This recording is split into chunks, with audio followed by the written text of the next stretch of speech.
întâlnim pe domnul Ion Capitan, Ionel, așa și dumneavoastră, da, prin echipa de la Casa de Cultură, care au acceptat să vină și ei în răspăție cu ceva interesant. Domnul Ioan Leșanu, care a fost știutorul întregii istorii a Mariei Bieșu și promotorul culturii dumneiei, profesorul nostru de educație muzicală, domn profesor Ioan Leșanu. Și vă rog frumos să ne prezentați colegii. Bine v-am găsit, neam frumos și drag. Să trăiți, că ne trebuiți. La mulți ani! Felicitări!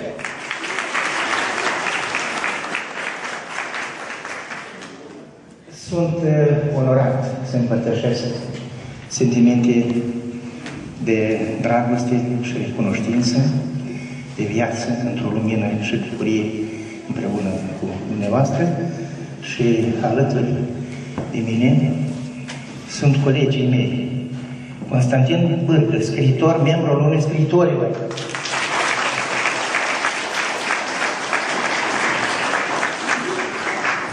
Igor Grosu, compozitor, membru al Uniunii Compozitorilor. Și împreună toată admirația, respectul și dragostea pentru dumneavoastră. Mulțumim!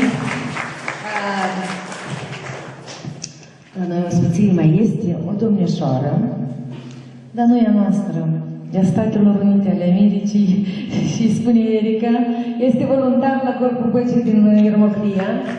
Erica, nu ierte că am uitat de prezent. Noi ducem dorul lui Chelsea, nu? Mi-a rămas în suflete. Iar acum, o chestie care n-ați spus-o dumneavoastră, noi astăzi trebuia de fapt să avem și o delegație de oaspeți din România care și-au amânat doar vizita pentru că au o vizită mult mai importantă la ei acasă. Vine președintele țării, este vorba de primarul de Pătloci din Bovița, cu echipa care trebuia să vină și ei ne-a ajutat ca să facem un eventual acord de parteneriat cu această comunitate. Domnul Anatolie Muldeanu, consătean de nostru, doctor, colonel, profesor, care scrie și el mult, mai ales istorie, și mi-a transmis un mesaj de felicitare care am obligațiunea să-l citesc. Cu ocazia zilei Liceului Teoretic Maria Bieșu și începutului colaborării în domeniul învățământului și schimbului de experiență între Liceul din Potlogi, Dâmbovița și Liceul Teoretic Maria Bieșu, transmitem un salut frățesc corpului de profesori și învățători și elevilor acestor licee din partea Academiei Oamenilor de Știință din România, secția de științe militare, semnat Anatolie Muldeanu. Iar acum putem începe, fetele au emoții, dar eu știu că o să le reușească. De toamnă, din corola timpului, se desprinde o suavă petală de lumină. Ninge cu aromă peste mii de binecuvântate destine. E sărbătoare în liceu. Din diferite localități, spre liceu, la volintiri, personalități cu suflet mare au venit la sărbătoare. Oameni dragi, frumoși la suflet și cu chipul luminat, ne sunt oaspeți de onoare. Bun venit la noi în sat! Azi ne-am adunat pentru a depăna firul vieții primadonei Operei Naționale, consătencii noastre, Maria Bieșu, și pentru a face întâlnirea cu onoratul oaspete, scriitorul Ionel Căpiță. Oaspetul onorat intră sfos în liceu cu aura sufletului ce emană demnitate, cinste, omenie, bunătate.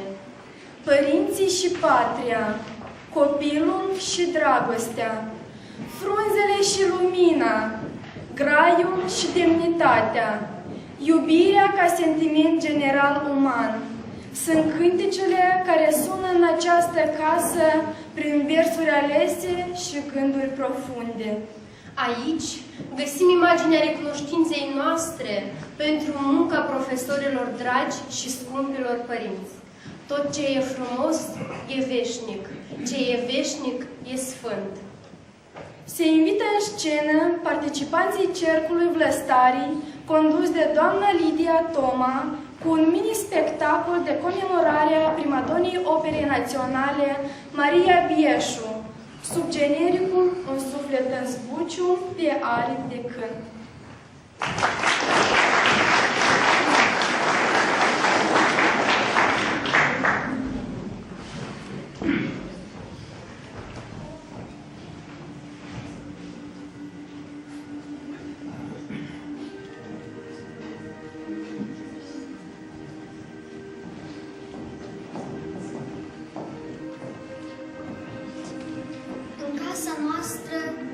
Azi e sărbătoare, ziua liceului 2015, an în care renumita cântăreață ar fi împlinit 80 de ani. Fiți bineveniți! Să poposim imaginar în casa părintească a Mariei, să ne întâlnim cu dragii ei părinți și cu cele mai importante momente din viața ei. Savurați din tăcere și cântec, trecut și prezent, în numele viitorului. Un suflet în zbuciu pe aripi de cânt. Spectacol de comemorare a primadonei Operei Naționale Maria Bieșu. În amintirea ei rugăm un minut de reculegere.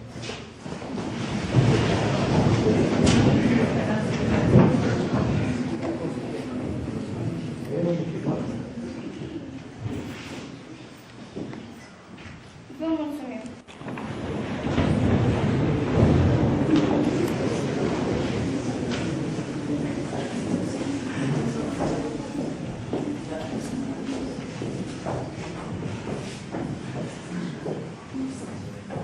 Ține-mă, dorule, lin, măi, că pe aici o să mai vii, măi, și mi-alină inima, că nici nu mai pot ofta, măi, și mi-alină inima, că nici nu mai pot ofta, măi, o camură de vedea, măi, o vei întâlni cândva, măi, erau ochii ce-am iubit, zile întregi am tot privit, măi, erau ochii ce-am iubit, zile întregi am tot privit, măi,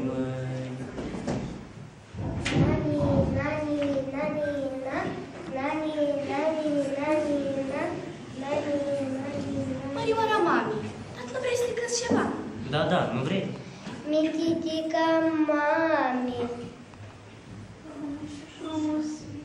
frumușica mami. Ei, nu așa, hai ca la sărbători.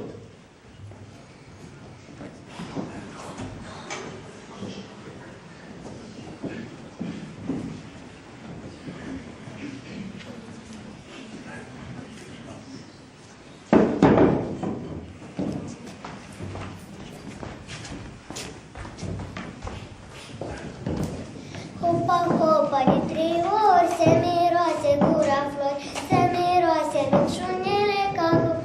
Pe cuțemele ruța, ruța, ruța, ța, ruța, ruța, ruța, ța. Ruța, ruța, ruța, ța, ruța, ruța, ruța, ța. Hop și așa!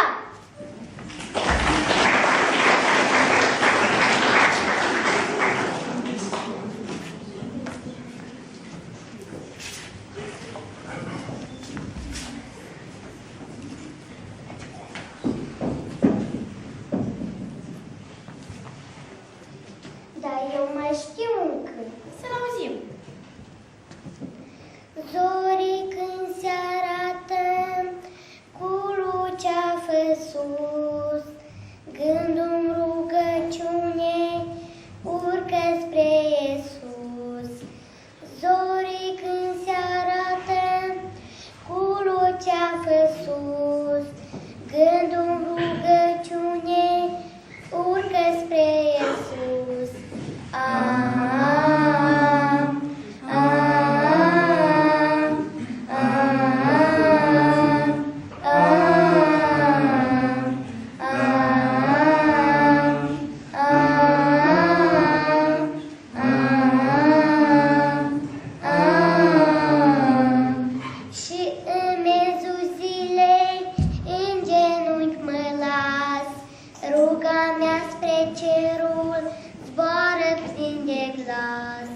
și în mezul zilei în genunchi mă las.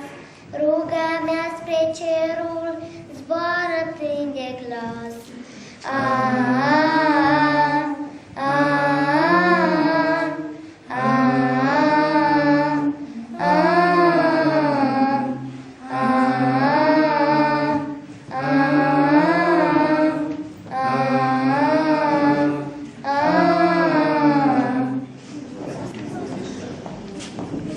Au trecut ani.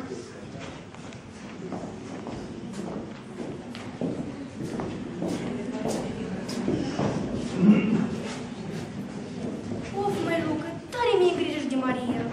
O asculta sărmânică de tine și învață agricultura. O să lucreze pe dealurile noastre și să o amesteca vocea ei cu ruitul motoarelor. Numai păsările o vor înțelege. Ei, nu te mai tângui atâta. A cântat pe la mulți, cum mă prind. Nu ți minte când era micuțică cum se juca de concertul. Toată mahala bătea din pave. Nu fie el așa, da?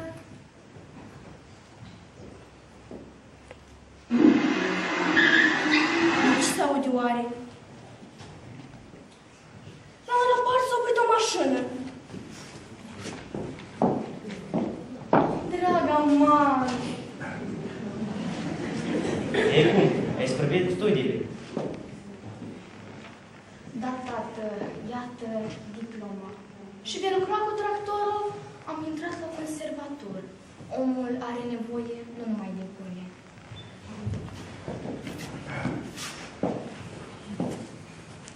Mama, îți poate să te ajut și eu? Desigur.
Republicii Moldova, artista poporului din URSS, deținătoare nenumăratelor ordini și medalii, merite, distincții, titluri înalte, care încapă doar două cuvinte pe care cu deosebită venerație le voi rosti.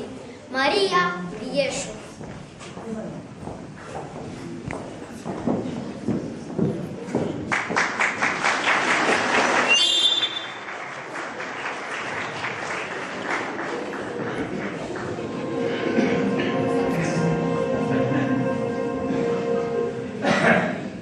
Oh,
Sunt obosită, dar, dragii mei concetățeni, susținerea pe care o simt din partea dumneavoastră îmi dă puterea să vă citesc testamentul pe care l-am purtat în suflet ca pe o comoară.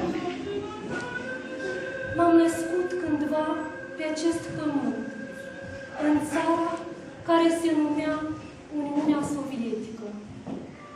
Astăzi simt susținerea locuitorilor țării mele iubite, Republica Moldova. Vreau ca pământul nostru să prospere, să aducă lumii bunăstare și lumină. Faceți tot ce vă stă în putere ca să fie așa. Cu dragoste a voastră, Maria Bieșu.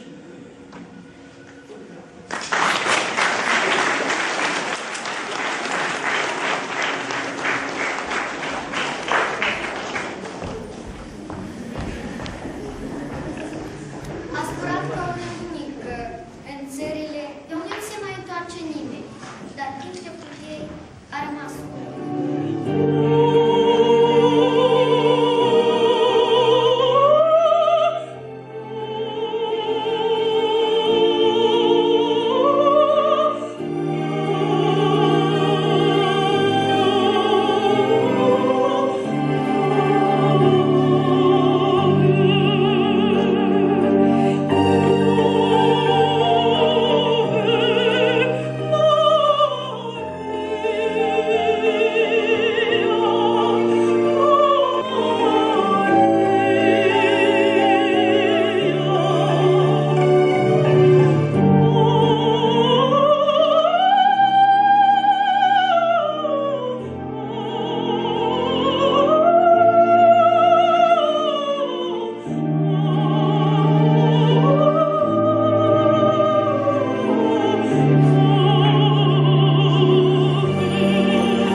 Dragii noștri, a sosit clipa când ne-am întâlnit cu omul din oameni, omul cuvânt, omul izbânda care nu și-a plecat genunchii vântoaicilor dictatoriale, omul liber.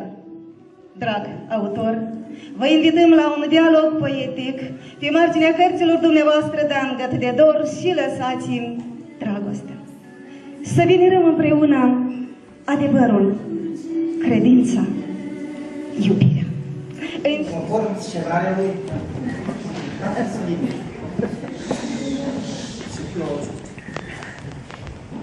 de-ați ști cât vă iubesc. La această întâlnire îmi răspunde cu iubire. Departe de slavă și de ocară, am stat departe. Mă iartă lume că am venit când trebuie să spun adio. Nepoftit, cam Ciudat! O, ce mult v-am așteptat! Iar în loc de un adio, noi vă spunem Bună ziua!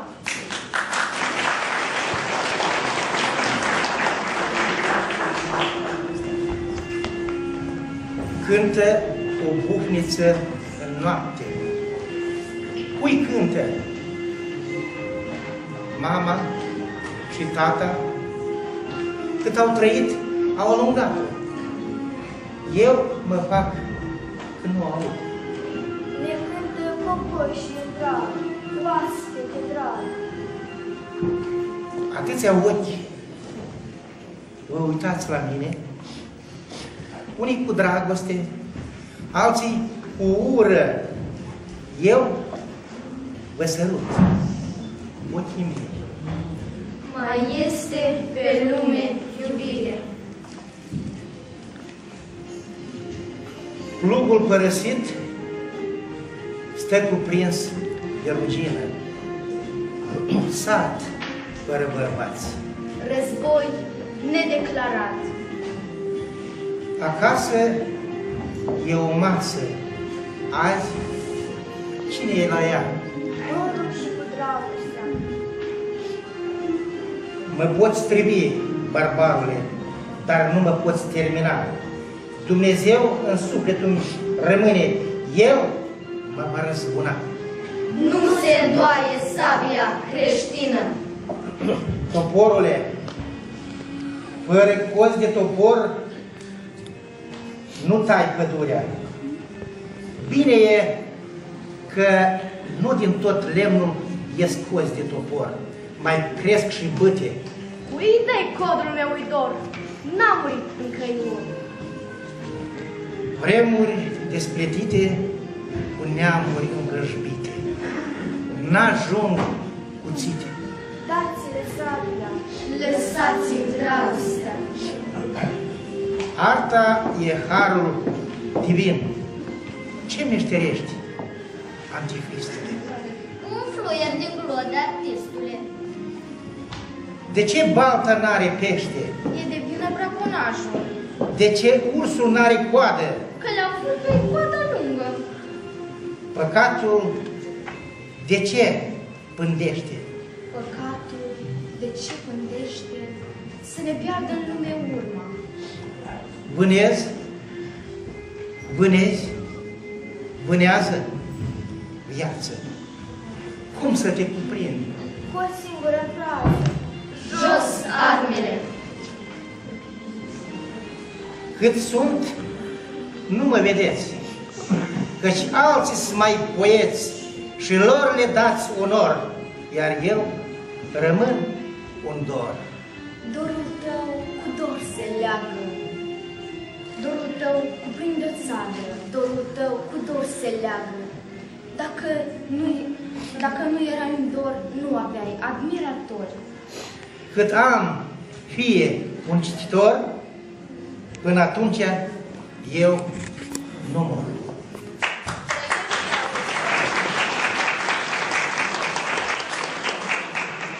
Trăiește autorul, nu moare nici cititorul. Tu, se duc. Zâm, rămân, mai rămân. Din om se revarsă în zbor. Din om dalgă de dor. Anviat, cititor. Cândva, în tot satul erau 2 hoți. Acum sunt 2 care nu fură. Pentru ei, pământul mai respiră. Mersul e universul. Dar oprirea e trăirea. Nu ne vom opri nici noi aici, dialogul nostru continuă pe undele veșnicului refren al dragostei. Un agramat. Ce-am cunoscut dintr-o mie, că ești barbul României. 70% apă, beau și beau, tot nu mă sap. Cineva a spus că frumusețea va salva lumea. Iubire, unde ești? Aștept. Deschid. Durerea mea a dat în floare. În jur, nicio albină. Eu văd una care pentru tine moare. Sunt un mormânt nesăpat încă. O lacrimă sunt, neplânsă. O spaimă mă apucă când barca mea urcă. Ba pe un mal, ba pe altul, făcând un salt frânt, ca pe un mormânt. O spaimă mă apucă ce vrea să mă ducă. Barca ta e barca mea, spaima ta e și a mea. O speranță ne unește, Dumnezeu cu noi plutește. Fumegă toamna, fumeg și eu. Pe un ram desprunzit mai atârnă un măr. Dacă aș putea să fiu paznic, să nu fure nimeni, iar dacă un cer, casa mea mare este de Dumnezeu, de așa spune. Jocul ninsorii, ora pulgilor. Cioroii stau la pândă. Vulturul planează. Moartea ne unește, viața. Ce-i cu viața asta? Duală fiind se zbate între pământ și cer. Dialog pe o margine de carte.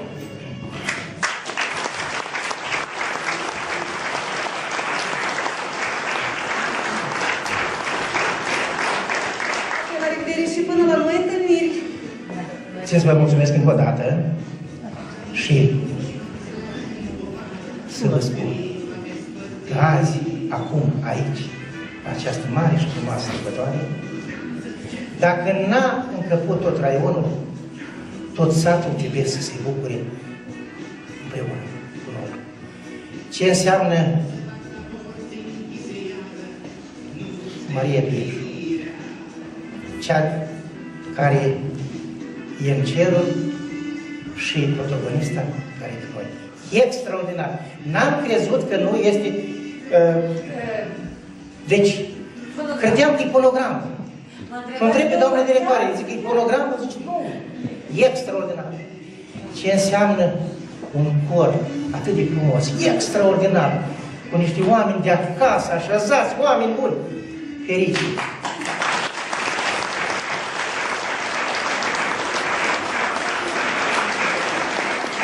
Ce înseamnă o bijuterie a acestui plai, Lidia Toma? Un poet născut, nu făcut. Fericit! La mulți ani! Vreau să spun că aici n-aș fi ajuns, bineînțeles, cum a spus și domnul primar, sunt, mă rog, dorul și dragostea n-are obstacole și mi-a fost drag să vin cu toți ai noștri și mulțumită unui om, unui domn, îi zice Simeon Istrati, economist și domn. Pentru dumnealui aplauze.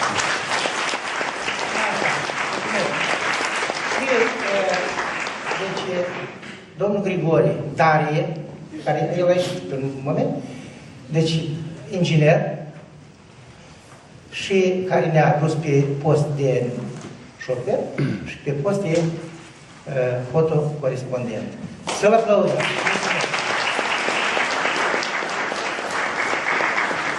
Fericii vouă celor care v-ați născut aici și acest nume vă dă dreptul să fiți mai demni, mai pe verticală, mai mari în toată lumea, pentru că sunteți și meritați. Dar atâta vreme cât limba ta română va fi ca să rămână o zestre cea dintâi, tu, neamule, rămâi. Cât limba are viață, cât floarea e cu dulceață, în țara mea de dor, eu n-am mormânt să mor.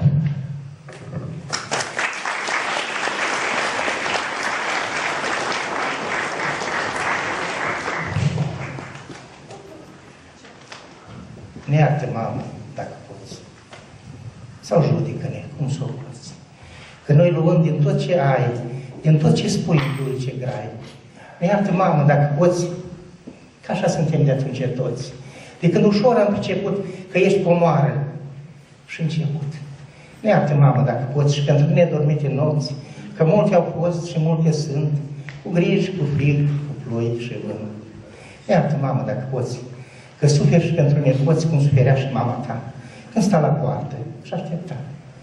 Ne iartă, mamă, dacă poți, că noi cei vii, nici că la morți, de atâta vreme n-am trecut, de parcă n-am fi toți din lut. Ne iartă, mamă, dacă poți, pentru dumneavoastră.